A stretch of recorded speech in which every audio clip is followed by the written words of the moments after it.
Baik. Assalamualaikum warahmatullahi wabarakatuh. Selamat pagi. Selamat pagi dan salam sejahtera bagi kita semua. Yang saya hormati Ibu Lesti dari Astra, sekaligus jadi MC tadi.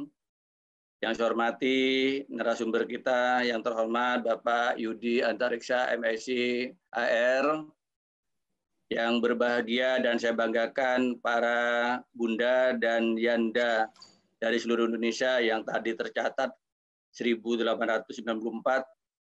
Saya betul-betul merasa terharu dan sekaligus bangga di dalam suasana seperti ini. Justru Bapak dan Ibu ingin atau haus untuk memperoleh ilmu, dan salah satu untuk memperoleh ilmu itu ya mengikuti kegiatan-kegiatan semacam ini. Untuk itu saya berterima kasih kepada Astra yang telah melakukan ini. Mudah-mudahan Astra nanti lebih giat lagi, lebih progresif lagi untuk menyentuh seluruh guru-guru, khususnya guru-guru PAUD kita. Nah, Bapak Ibu sekalian, tadi sebagaimana yang dikemukakan oleh moderator Ibu Swatri, yang berkenaan dengan kesejahteraan, kalau guru sejahtera itu nanti dimungkinkan guru itu akan meningkatkan kualitasnya, walaupun sejahtera di sini tidak selalu dikaitkan dengan kesejahteraan di bidang fisik. Karena kebanyakan orang kalau sudah sejahtera, walaupun saya bisa menangkap masalah kesejahteraan itu selalu dikaitkan dengan yang berupa fisik, tapi non fisik juga itu bisa mensejahterakan seseorang. Karena pada dasarnya sejahtera itu dalam keadaan baik, pokoknya bisa membuat orang itu tenang, enak, bahagia, itu sejahtera. Tapi ada juga kalau kebutuhan dasarnya itu terpenuhi, maka dia bisa sejahtera.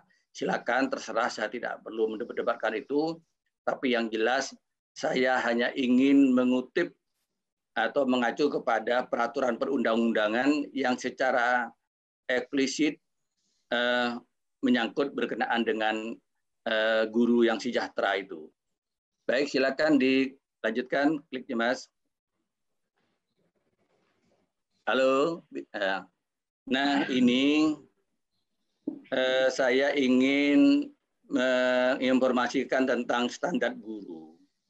Standar guru itu kalau di Undang-Undang Nomor 20 Tahun 2003 tentang Sistem Pendidikan Nasional, dan lebih diatur lagi terutama yang berkenaan dengan kesejahteraan itu pada Undang-Undang Nomor 14 Tahun 2005 tentang guru dan dosen.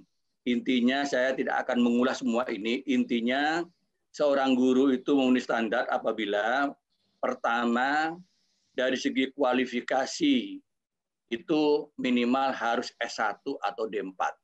Itu dari segi kualifikasi. Nah, berikutnya seorang guru itu harus tersertifikasi. Artinya apa? Kalau orang itu ingin profesional, maka guru itu harus tersertifikasi. Sertifikasi itu dilakukan setelah mereka S1, dilakukan pendidikan lagi, terus diadakan uji kompetensi. Yang menguji itu, yang melakukan sertifikasi itu adalah perguruan tinggi. Perguruan tinggi yang mencetak para guru itu. Nah, buktinya nanti berupa sertifikat pendidik.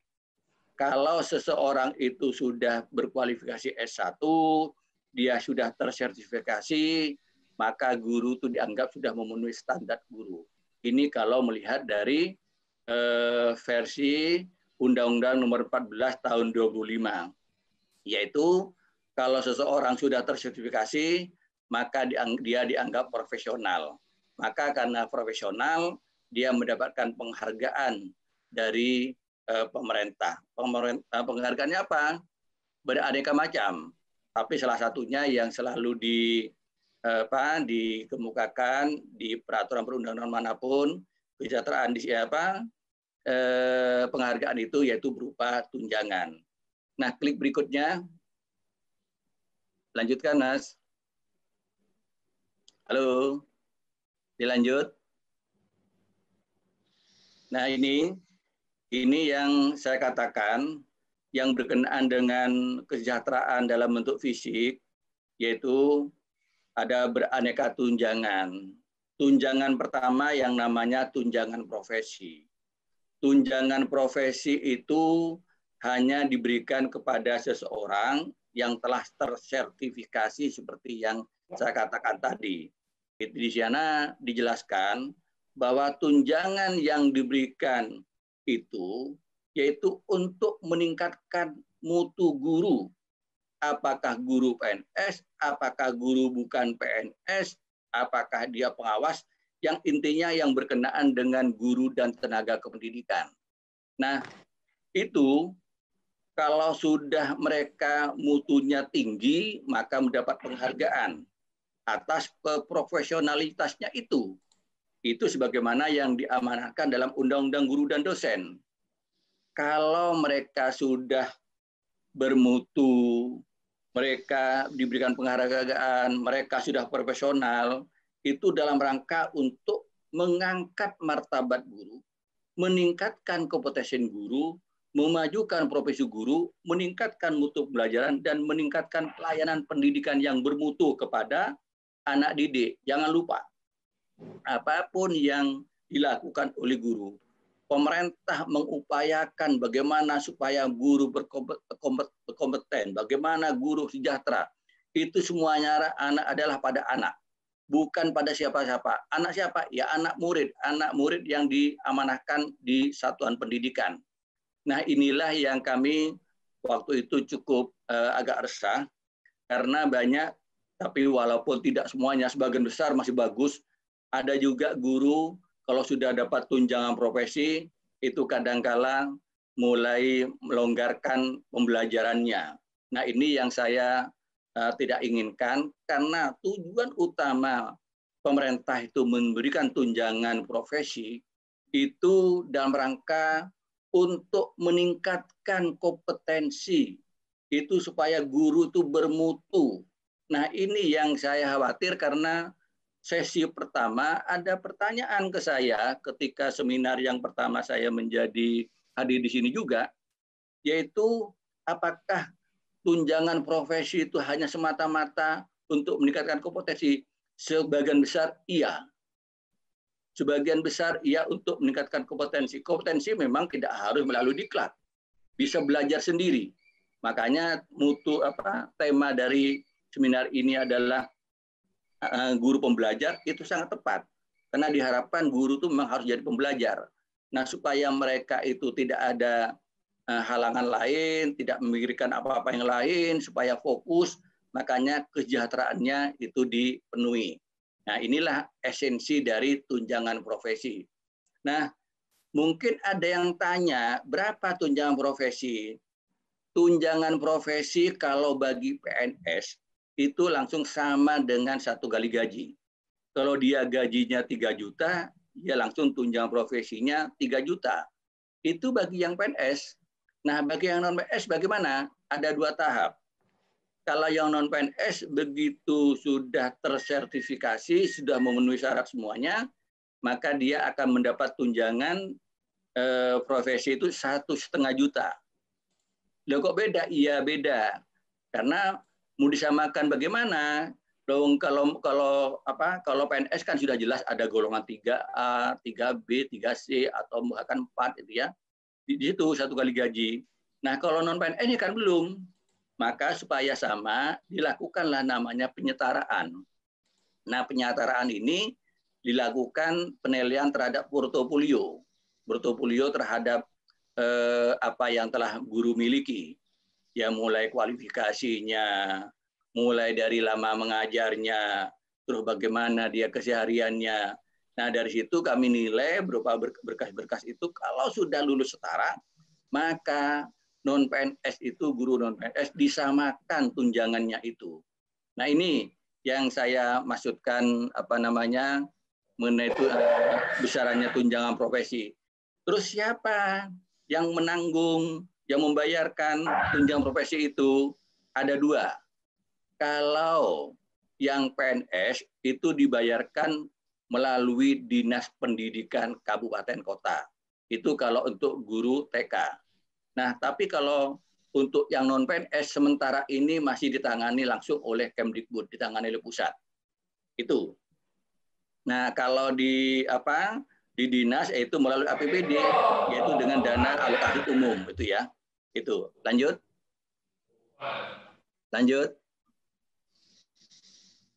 Nah, tunjangan profesi. Nah, ini yang saya ingin tegaskan. Tunjangan profesi ini saya lupa tadi tidak menyebutkan. Tunjangan profesi inilah yang kadang-kala saya kalau ingin membicarakan tunjangan profesi ini di depan para guru PAUD semuanya, itu kadang-kala merasa nggak enak.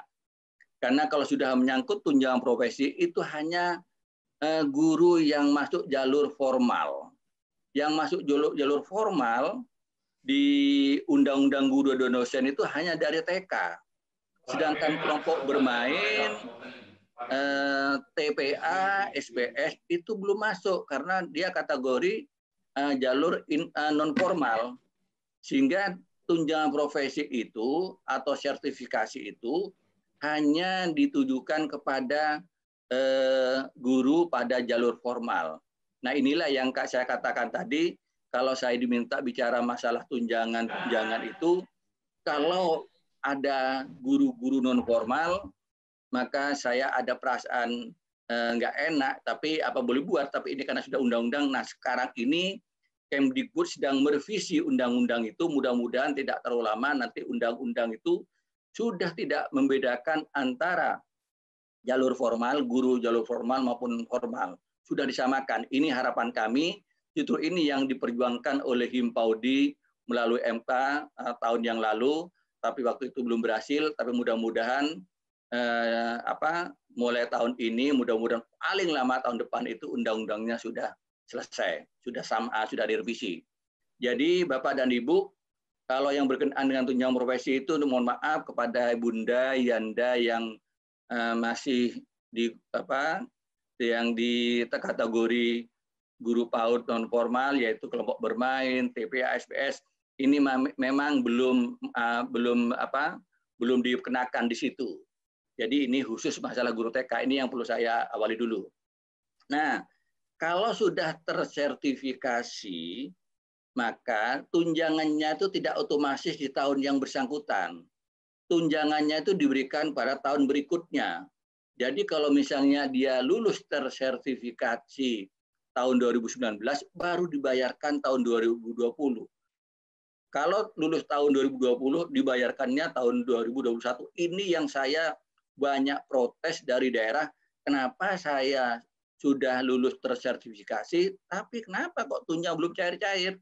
Nah, tampaknya belum memahami atau guru-guru belum tahu aturan mainnya, bahwa tunjangan profesi itu hanya diberikan pada tahun berikutnya, mulai awal tahun, selama paling banyak 12 bulan, yaitu 1 tahun itu. Kenapa kok dikatakan 12 bulan? Karena bisa jadi ada bulan-bulan tertentu mereka itu tidak aktif mengupdate di dapodiknya, apakah dia mengajar atau tidak, kami tidak akan bayarkan itu, ya. Jadi tidak otomatis setiap triwulan, karena kami membayarnya tiap triwulan itu.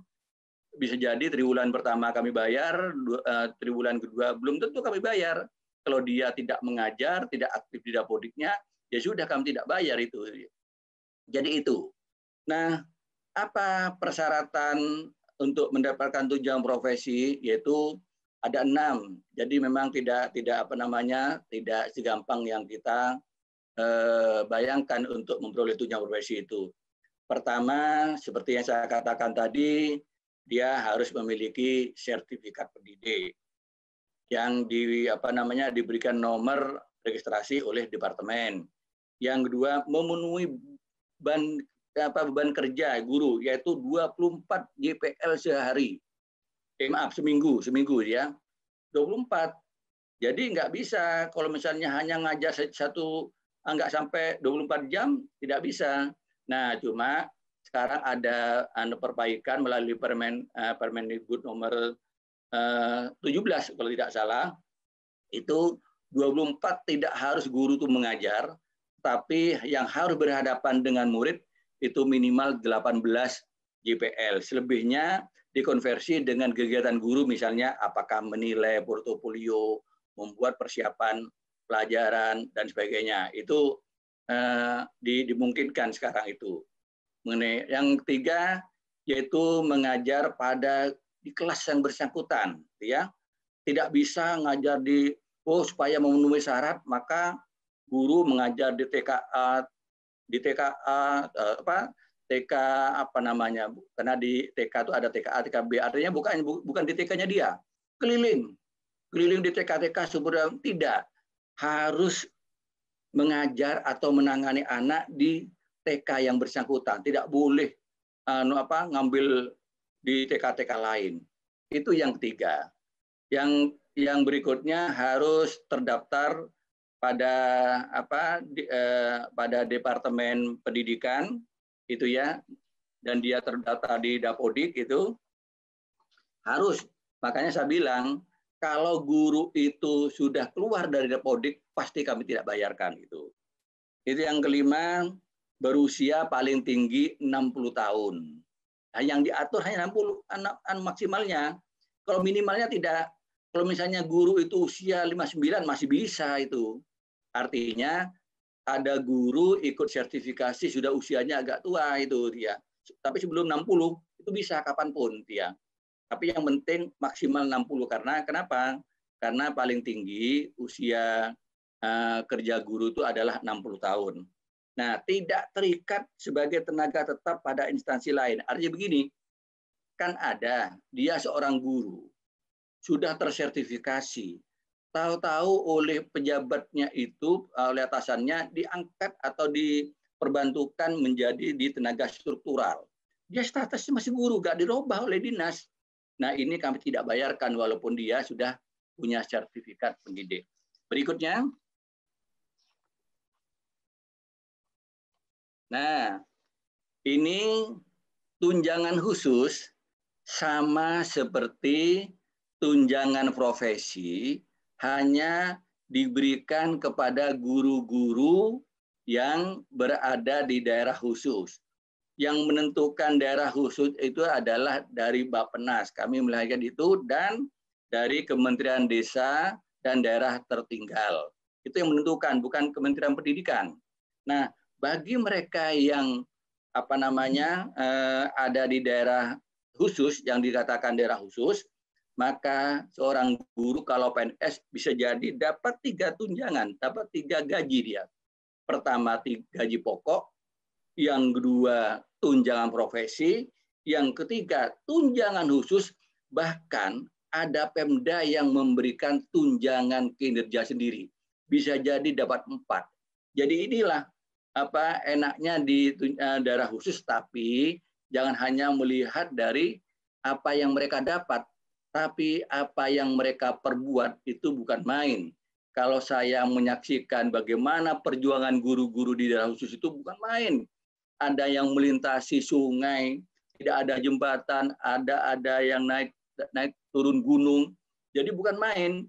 Tapi makanya supaya mereka itu tetap bersemangat untuk mengajar, maka dia diberikan tunjangan khusus. Bagaimana yang non-PNS? Yang non-PNS yang sudah pasti ada 2, yaitu tunjangan profesi sendiri, yang kedua ada tunjangan khusus. Nilainya sama. Kalau dia dapat tunjangan profesi 3 juta, maka tunjangan khususnya 3 juta. Nah, bisa jadi Pemda itu ada insentif tersendiri, tergantung dari kekuatan Pemdanya. Itu adalah yang tunjangan khusus. Nah, yang terakhir silakan. Halo. Nah, ini tunjangan khusus seperti yang saya katakan tadi, kalau guru non PNS belum disetarakan, besarnya ya 1,5 juta. Tunjangan 1,5 juta tunjangan profesinya, 1,5 juta tunjangan khususnya. Tapi kalau sudah disetarakan itu sama dengan gaji tunjangan yang PNS tadi. Berikutnya, ini sudah hampir habis ya. Patri, tolong diingatkan ya. Nah, ya, baik, Pak. Ini ada insentif bagi guru bukan PNS yang belum tersertifikasi. Jadi kalau yang tadi itu tunjangan profesi diberikan kepada guru yang hanya tersertifikasi. Tetapi bagi guru TK yang belum tersertifikasi, mereka diberikan insentif istilahnya, yaitu besarnya, yaitu sekitar 300.000 per bulan selama setahun. Tapi persyaratannya itu, yaitu harus harus ada di Dapodik. Dia tetap masih harus mengajar. Berstatus sebagai guru bantu yang ditetapkan oleh Pemda setempat atau minimal kepala dinas. Persyaratannya sama, harus S1 atau D4. Yang berikutnya diutamakan bagi guru yang kerjanya nih minimal 10 tahun. Di bawah 10 tahun kami tidak berikan. Itu yang insentif. Terus memiliki NUPTK. Itu persyaratannya. Lanjutkan. Lanjutkan, Mas. Nah, ini yang saya ingin informasikan. Kalau guru non formal seperti guru KB, TPA, SPS itu tidak dapat tunjangan profesi. Tapi kami berupaya sejak tahun 2007 sampai tahun 2019 kami itu selalu memberikan namanya insentif bagi mereka ini. Tidak besar, tapi ini perjuangannya bukan main. Karena apa? Ini tidak ada di peraturan perundang-undangannya. Sehingga setiap kami akan mengajukan ini, kami selalu berjuang keras bagaimana supaya ini goal. Karena segala sesuatu yang dikeluarkan oleh pemerintah itu harus jelas peraturan perundang-undangannya. Ini hanya berupa kebijakan yang dikeluarkan ditetapkan oleh Dirjen. Sehingga kami tiap tahun itu tidak besar, ya, tapi mudah-mudahan ini memberikan setidaknya stimulus bagi guru untuk selalu bersabar menangani anak, yaitu untuk bersabar untuk membantu kecerdasan anak. Besarnya 200.000 per bulan, kami membayarkannya setahun sekali, tidak per bulan. Jadi setahun sekali itu 2,4. Nah, kami tahun ini memperjuangkan bagaimana supaya bukan 200 tapi 300. Kalau kemarin itu 50.000 orang dalam setahun, kami sekarang mencoba lebih dari itu. Syukur-syukur bisa 100.000 lebih. Guru untuk tunjangan profesi yang mendapat tunjangan profesi itu tidak banyak kalau non PNS, hanya sekitar 46.000. Kalau yang PNS ya cukup banyak itu ya. Nah, persyaratannya ini kami permudah, tidak seperti di guru TK. Yaitu yang penting, yang utama adalah terdata di Dapodik. Kalau tidak ada Dapodik, kami tidak bisa, karena sudah aturan. Yang kedua, kalau di TK tadi insentifnya itu minimal mengajar 10 tahun, kami beri longgar 2 tahun. Nah, tapi di sini kami prioritaskan bagi guru PAUD yang memiliki sertifikat diklat berjenjang. Walaupun kami kan banyak ini, jangankan yang mengajar 2 tahun, 10 tahun banyak, tapi dia tidak ikut diklat berjenjang, maka itu bukan menjadi prioritas kami. Nah, yang kami harapkan, dan alhamdulillah sekarang sudah mulai banyak direalisasi, yaitu dinas-dinas itu supaya memberikan insentif juga kepada guru-guru PAUD, terutama guru PAUD kelompok bermain TPA SPS ini. Alhamdulillah sudah banyak, tahun 2019 saja saya mencatat 121 kabupaten kota yang sudah mengeluarkan insentif bagi guru-guru PAUD. Dugaan saya tahun 2019 lebih besar lagi karena saya belum dapat datanya. Nah, besarnya variatif, tapi paling kecil itu 100.000, tapi sampai ada yang 1 juta. Tergantung dari kekuatan Pemdanya, tergantung dari APBD-nya, tergantung dari PAD-nya. Kalau mereka itu PAD-nya besar dan dia punya perhatian terhadap pendidikan, saya yakin itu Pemdanya tidak akan pelit, tidak akan sulit mengeluarkan minimal 200.000 itu. Nah, ini harapan saya, ini terutama pada komunitas guru-guru PAUD kelompok bermain TPA SPS, yaitu Himpaudi, untuk selalu memperjuangkan bersama-sama kami melalui Bunda PAUD-nya. Bunda PAUD tingkat kabupaten itu istri bupati, istri wali kota, itu pendekatan itu lebih mudah supaya Bapak bupati dan Bapak wali kota itu suaminya itu dipengaruhi supaya memberikan insentif. Nah, ini harapan kami. Tetapi yang jelas bagaimana supaya ini tidak berlaku terus-menerus terhadap perlakuannya terhadap guru-guru kelompok bermain tip SPS ini, kami sudah mendesak. Bahkan kemarin ketika saya audiensi expose dengan Pak Dirjen, kami sudah komunikasi, saya kemukakan juga persoalan kesejahteraan guru PAUD ini. Beliau sudah mengatakan bahwa undang-undangnya sudah ada revisi. Itu yang melegakan kami. Mudah-mudahan nanti tidak ada lagi pembedaan antara guru formal maupun dan non formal ini. Nah, tadi Bu Satri ngomong, menyinggung, menyentil, apakah kesejahteraan itu selalu dikaitkan dengan fisik, yaitu berupa pendapatan? Saya pikir tidak. Saya sudah membuka beberapa definisi, beberapa literatur. Tidak selamanya kesejahteraan itu diperoleh dari apa yang dia dapat berupa fisik. Nah, yang saya ingin tekankan kalau melihat dari situ, kami ini pemerintah yaitu Direktorat GTK Paudorikmas, bawah Dijen GTK selalu memberikan penghargaan. Penghargaan itu berupa mereka diberikan pelatihan secara gratis. Mereka diajak belajar ke luar negeri. Mereka diajak untuk ikut apresiasi. Itu menurut saya juga salah satu bentuk dari kesejahteraan guru. Yang penting guru itu kan nyaman, enak, damai. Walaupun kalau kita menggunakan definisi dari segi ekonomi, ini memang masih perlu perjuangan. Tapi kalau dari segi ekonomi, kami berupaya bagaimana kegiatan-kegiatan yang perlu kami berikan supaya mereka itu merasa nyaman, senang, sehingga mereka termotivasi untuk tetap melakukan pembelajaran kepada anak.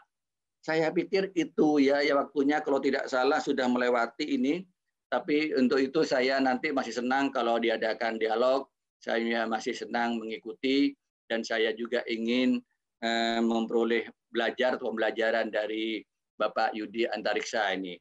Karena saya sebagai manusia tetap harus belajar. Jadi yang dituntut bukan hanya guru sebagai pembelajar, pemerintah, pembina, siapapun harus menjadi pembelajar. Terima kasih untuk sementara. Assalamualaikum warahmatullahi wabarakatuh.